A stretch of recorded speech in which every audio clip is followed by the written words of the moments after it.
Hi po, meron akong nakitang kumain ng chicken macaroni salad. So, naisipan kong gayahan, charis. So, naisipan ko talagang gumawa ng chicken macaroni salad dahil never pa si Mr. nakakain ng macaroni. So, ako agad-agad gumawa at saka nagkikrave din ako. So, bumili ako ng manok. Ito yung manok na walang buto-buto. So, parang breast siya or ang tawag nito kani ang minute schnitzel diriya. So, ayan, nagpakulo na ako ng water. Tapos, nilagyan ko konti ng asin para may lasa yung manok. So, yung manok pala, bago ko nilagay dyan, nilinis ko yan lang maayos. Tapos, tinakpan ko yung kaldero para maluto yung manok. So, pinakuluan ko siya ng mga ilang minutes hanggang maluto. So, pagkatapos, sakto lutong-luto na yung chicken. So, tanggalin ko muna siya sa kahirapan, charis.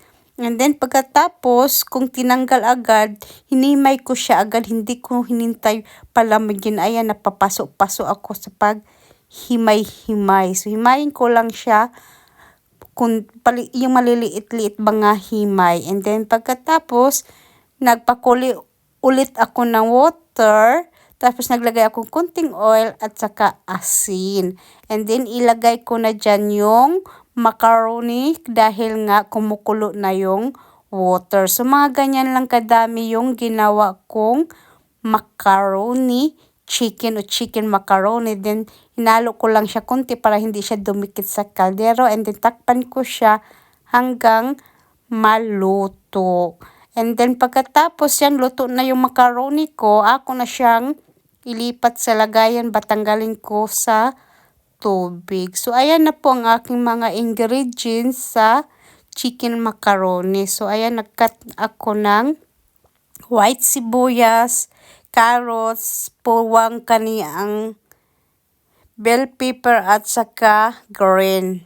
So, ayan, nilagay ko na lahat sa lagayan. So, inuna ko nilagay syempre ang macaroni, tapos chicken, and then nilagay ko na yung white sibuyas, and then nagcut din ako ng pickles, pero yan yung pipinong maliliit, and then yung celery, nilagay ko, fresh na fresh yung celery na binili ko, and then nilagay din ako ng green pepper at saka puwa. And then, syempre, ang favorite ni Mr. Charis, carrot, charis.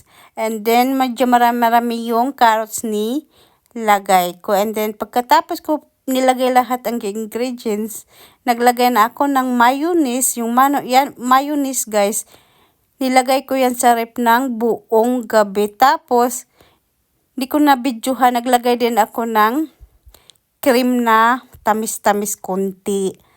Tapos, naglagay ako ng resin man siguro ang tawag ni Ani sa ato, no? Pasas ang tawag ni Ani. So, naglagay lang ako ng tama lang. So, pagkatapos, kung paglagay ng pasas, ako na siyang gimix-mix. So, first time ni Mr. makakain ng chicken macaroni sa salad kasi never pa akong gumawa.